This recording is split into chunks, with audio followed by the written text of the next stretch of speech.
어, 벤처 창업론 저희가 이제 강의를 하고 있는데요. 10월 27일부터요. 11일 다음 날이죠.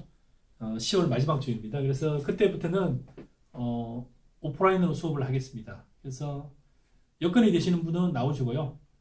나는 온라인으로 듣는 게 더 편하다 하시는 분들은 강의한 내용을 저희가 지금하고 비슷하게 지금 교실이니까 약간 조금 더 산만할 수는 있는데 비슷하게 강의 영상을 찍어가지고 제가 올릴 거예요. 그래서 수업에 참여하실 수 있는 분들은 현장을 오셔가지고 벤처대학원 4층 401호요.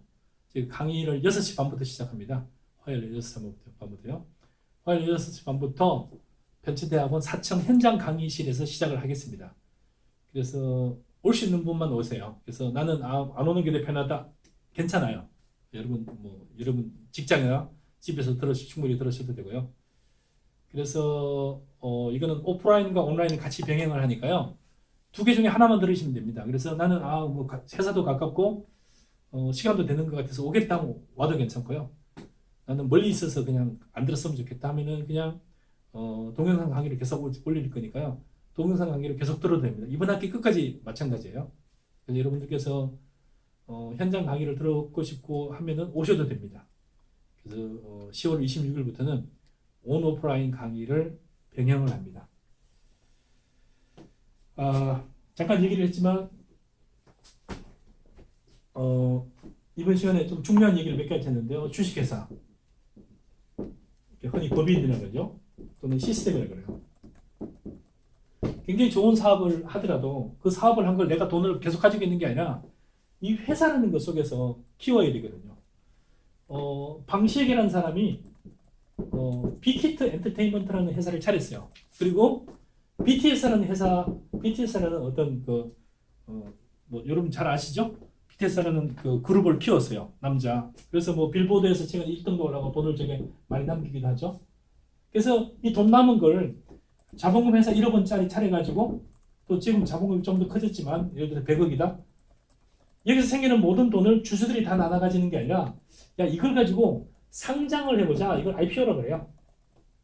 이게 IPO는 Initial Public Offering이라고 그래요. 그래서 여기 마지막 P가 중간에 대중이에요. 대중 누구나 주식을 사고 팔 수 있게 해주자. 이제 코스닥에 상장을 하는 거죠. 아마 상장을 하는데 이렇게 하면은 회사의 그 역할 자체가 대량으로 자금도 조달하고 또 회사 자체가 방시혁이 책임을 지는 게 아니라 빅히트라는 이 회사가 책임을 지는 거죠. 이 회사의 브랜드가 높아가고 물론 회사의 브랜드가 높아지다 보면은 이 회사 운영하는 방시혁이라는 사람도 또 이미지도 좋아지고 높아지겠죠. 양현석이라는 사람이 YG라는 엔터테인먼트 회사를 차렸잖아요. 양현석을 차린 사람이 있고 대주주예요. 하지만 무슨 문제가 있어서 YG한테 돈을 빌려줬거나 투자를 하면은 YG가 엔터테인먼트 회사가 책임지고 양현석이 책임을 지는 건 아니에요. SM 엔터테인먼트로 이수만이가 설립을 해가지고 여기 이수만이가 대주주예요. 이수만은 개인이고 SM 엔터테인먼트 회사는 법인이잖아요. 뭘 잘못해가지고 SM 엔터테인먼트가 해외 어떤 외국인한테 그에게 돈을 물어줘요. 이수만이 물어주는 게 아니라 누가 물어주는 거죠? SM 엔터테인먼트가 뭘 물어주는 거예요. 보아라는 여자 그 엔터테이너가 있죠. 가수가 있는데 일본에 가서 돈을 엄청나게 많이 1년에 200억, 300억 벌어들였어요. 200억, 300억 벌어오면은 이수만이 주머니로 들어가는 게 아니라 이 모든 돈이 SM으로 들어가는 거예요. 그리고 나서 SM에서 다시 보아가 보너스를 받을 수 있고 월급을 받을 수 있겠지만 그건 뭐예요? 회사로 들어갔다 나오는 거죠. 이게 이 회사로 이 모든 돈이 들어가고 나가는 거는 다 어디로 들어가냐면은 결국 SM 엔터테인먼트라는 주식 회사로 들어가는 거죠. 빅히트도 마찬가지고 YG 엔터테인먼트도 마찬가지고 나훈아라는 선생님은 제가 굉장히 존경하는데 이분이 몇 년 전에 이혼을 할 때 보니까 본인의 전 재산이 14억밖에 안 된대요. 1년에 한 달에 한 5천만 원 정도 이게 5천이 얼마인지 좀 정확한 금액은 모르고 여러 가지 음원비라든지 많이 들어오는데도 불구하고 개인이잖아요. 나훈아가 운영하는 회사 자체는 물론 나훈아가 하는 회사 기획하고 하는 회사 조만한 회사가 있는 줄 알고 있는데 이 회사 자체가 큰 역할을 못해요. 이미자라는 가수도 굉장히 수많은 노래가 있는데 동백아가씨부터 시작해서 수백 곡이 있음에도 불구하고 크게 이 이미자라는 사람은 만든 회사 자체를 크게 부각이 되지 못해. 왜 그러냐면은 나훈아나 이미자는 본인이 엔터테이너로 일하면서 본인의 역할은 했지만 회사 자체를 키우지는 못했어요. 법인은.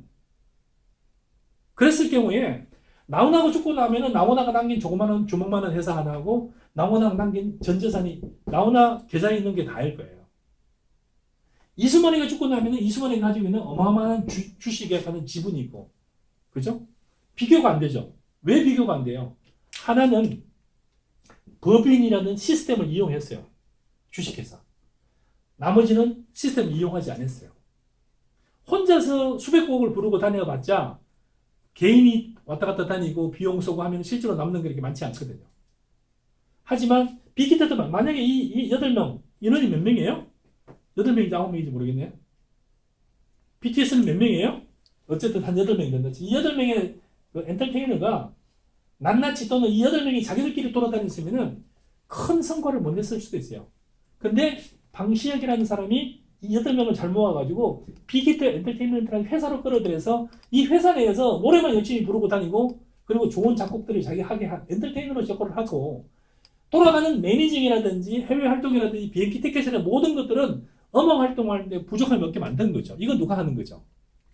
이게 바로 방시혁을 포함한 시스템이 한 거죠. 방시혁은 그 중에 한 사람인 거죠. 그래서 이게 주식회사의 힘인 거죠. 그래서 주식회사를 하면 굉장히 좋은 장점이 아까 얘기했던 6가지 장점이었죠. 주식회사는 뭐예요? 주식은 혹시 망하더라도 책임을 본인이 투자한 것밖에 안 져요. 이게 무슨 얘기냐 하면 이거예요. 자, 투자와 차익에 관해서 잠깐 얘기를 할게요. 회사를 창업을 설립을 할 때도 마찬가지예요. 나는 회사를 설립하는데 돈이 없어서 뭐 돈을 좀 빌렸으면 좋겠어. 빌리는 걸 차입이라고 그래요. 아니 회사에 있는데 이 주식이 야 지분을 좀 줄게. 이건 지분을 준다는 거는 투자를 한다는 거예요. 투자를 하는 거는 주식을 산다는 거예요. 이거는 이 주식은 한 주도 안 사는 거예요. 이 회사한테 빌려주는데 이 자금은 이 회사는 별개로 그냥 차입금으로 남아있는 거예요. 1억이라는 돈을 만약에 이 회사가 빅히트 엔터테인먼트가 만약에 이 회사에 1억을 빌려줬어요. 1억을 빌려주고 이자를 1년에 만약에 12%를 받았어요. 1억을 빌려주고 한 달에 1%를 해가지고 12%를 받기로 했어요. 1억을 빌려주고. 1억을 빌려주고 11% 하면은 1억을 빌려줬는데 1년 뒤에 1억하고 1,200만 원을 받는 거죠. 1억 1,200만 원. 만약에 이렇게 한 5년이 되면은 1,200만 원이 5년이면은 한 6천만 원의 이자가 나오는 거죠. 원래 원금 1억에다가. 원금 1억에다가 6천만 원의 이자가 생기면은 1억 6천만 원을 본인이 빌려준 뱅크든 어떤 개인이 빅히트 엔터테인먼트로 돈을 받아가면 돼요. 근데 만약에 내가 1억 원을 투자를 했어. 액면가로 투자를 했어요. BTS가 자본금이 100억인데 내가 1억을 처음에 설립하고 나와서 얼마 있었어? 방시혁이가 찾아와서 이제 젊은 노래 잘하는 애들을 데리고 잘생긴 애들을 데리고 제가 그 엔터테인먼트 회사를 차리는데 1억을 주시면 자본금을 제가 1% 드릴게요 해서 1억을 투자를 했어요. 그래서 이제 100억짜리 100억, 나는 지분이 100분의 1을 내가 가지는 거죠. 그러고 나서 이제 지금 빅히트 엔터테인먼트가 다음 주에 아마 이번 주에 상장을 해요. 상장할 때 가격이 얼마냐면은 132만 원이에요. 5천 원짜리가. 5천 원짜리가 132만 원이니까 500원짜리는 13만 2천 원이에요. 그러면은 만 원짜리는 얼마예요? 만 원짜리는 264만 원이에요. 264만 원. 만 원짜리가 만약 주식이 그냥 상장한 빅히트 엔터테인먼트가 이번에 상장 공모가가 13만 2천이었는데 13만 2천으로 상장이 되는 순간에 저는 얼마가 되는 거예요? 몇 배가 되는 거예요? 264억이 되는 거예요. 자, 그럼 비교해 봅시다. 나는 5년 전에 방시혜가 찾아왔을 때 나는 1억을 빌려줬어. 나는 왜냐면 비교 때 안 틀리면 망할 수도 있고, 망하면 뭐예요? 망하면 주주는, 자, 투자와 차입의 차이가 뭐냐면은, 차입을 했을 경우에는 나는 이 회사에 망하고 성하고 관계없어. 어쨌든 나는 이자만, 원금만 돌려줄 수 있고 이자만 받을 수 있으면 돼요. 이 회사가 내 돈 1억 원 돌려줄 수 있는 능력만 있으면 돼요. 왜냐면 이 100억 원이라는 주식, 이 100억이라는 돈이, 이거는 이 주주들의 자본금이 100억이에요. 근데 이 회사가 망해가지고 회사가 30억이 남아있어. 근데 나는 내가 빌려준 사람이 1억이다. 내가 빌려준 사람이. 그러면 원래는 100억짜리였는데 쪼그라들어가지고 이 회사가 지금 10억밖에 안 남았어. 그리고 90%가 말아먹어가지고 90% 손실이 났어요. 5년간 운영하면서 자본금 100억짜리 이제 자본금이 10억밖에 안 남았어. 10억밖에 안 남은 회사한테 나는 5년 뒤에 뭐라고 하냐면 내 돈 줘 하면 뭐, 이 회사는 어떻게 되는 거예요? 여기서 1억을 돌려주는 거예요. 그리고 이자를 만약에 매달에 안고 이자는 원금을 상환할 때 같이 받으면은 6천만 원의 이자도 줘야 돼요. 누가요? 100억에서 10억으로 쪼그라들었음에도 불구하고 빌려준 돈은 나는 빌려준 거야. 니네가 회사를 잘하든 못하든 나는 똑같은 이자를 받기로 했잖아. 니네가 더 잘 나가더라도 이자 더 안 받잖아. 니네가 망했지만 망하더라도 나한테 원금은 돌려줘야지. 이렇게 되는 거예요. 무슨 얘기인지 아시겠죠? 되게 안정적이죠. 거의 다 망해가지고 이 회사가 돈 1억 6천만 남아있으면 난 원금도 가져가고 이자도 가져갈 수 있어요. 그래서 내가 빌려줄 때 뭐만 보면 돼요? 그래서 빌려줄 때 어떻게 하냐면 저당을 설정하고 이 회사가 가지고 있는 부동산이 있다 그러면 야 그럼 나는 여기다 저당을 설정하고 이자 조금만 받아 이렇게 할 수도 있어요. 그럼 다 망하고 나서 여기 만약에 부동산이 조그마한 그 4억이 있었다. 4억을 경매처분해서 내 원금을 가져가면 돼요. 그럼 안전해 안 안전해요? 투자보다 훨씬 안전하죠. 근데 만약에 이 회사가 대박이 터져가지고 1억을 빌려준 게 만약에 200억, 300억 받게 되는 그 배당을 받게 되는 그 경우에 상장을 하는 경우에 이 대여해준 사람이 가져갈 수 있어 없어요? 이 배당을? 대여해준 사람은 이자 말고 가져갈 수 있는 게 하나도 없어요. 이게 뭐예요? 투자와 차입의 차이예요. 투자자들은 이게 대박이 터지면 여기 생긴 대박을 여기서 조금 조망만한 좁쌀만한 회사였는데 좁쌀만한 회사인데 호박만 이제 커졌다. 그러면 좁쌀만한 회사에서 호박만큼 커진 회사의 이 이익을 내가 100분의 1을 가져가는 거죠. 좁쌀의 100분의 1이었는데 지금 호박의 100분의 1이에요. 커요 적어요? 어마어마한 좁쌀이 되는 거죠. 그래서 이게 투자의 메리트예요. 그래서 실제로 미국이라든지 뭐 유럽 같은 경우에 이거 벤처 캐피탈을 이제 투자자들이 엄청나게 혜택을 보는 이유가 뭐냐면 이 투자자들은 엔젤이라 가지고 아직 회사가 크기 전에 투자하는 사람들이 투자가들이 엄청나게 많아요. 그래서 엄청나게 성과를 누리는 경우가 수없이 많이 나와요. 그리고 이게 유지가 되면 굉장히 중요한 게 뭐냐면 투명성이에요. 투명성. 이익이 남은 거를 그대로 회사에 갖다 넣어야 돼요. 근데 우리는 기업 경영하는 사람들이 투명성이 엄청나게 결여되어 있어요. 투명성이 결여되어 있다는 얘기는 뭐예요? 이익이 남아도 회사에 잘 안 넣어요. 남으면 대주주, 주식의 지분이 많은 사람들이 지 마음대로 빼돌려 간다든지 자기 가족들한테 엄청나게 혜택을 누린다든지 이런 등등을 하기 때문에 회사 돈을 자유롭게 빼가고 지 돈같이 가져가고 그 대주주 돈이 아니고 주주 전체의 돈이거든요. 삼성전자 주주, 나는 삼성전자 주식 가지고 있다 그러면 삼성전자 주인은 나예요. 근데 누가 지금 주인같이 행사하고 있어요? 이재용이가 자기가 주인이냐? 이재용은 아무것도 아니에요. 주주 중에 하나고 뭐예요? 그냥 이사라 그러면은 경영을 책임지라는 얘기인데 돈을 지가 책임지고 가져가는데 어떻게 되겠어요? 우리나라의 코리아 디스카운터가 돼가지고 우리나라에 있는 주식들이 제 가격을 못 받는 가장 큰 이유가 투명성이 결여가 되어 있어요. 그래서 투명성 중에서 가장 불투명한 게 보는 게 뭐냐면 기술은 괜찮게 한국 애들 열심히 해. 근데 뭘 못 믿어? 니네 회사가 운영하는 자금 운용 같은 걸 못 믿겠어. 니네 가족들하고 내부 거래해가지고 여기 생긴 이익을 저쪽으로 막 빼돌리고 그러잖아. 그리고 니네 건물을 할 때는 니네 주식 대표적으로 이삼성이에요.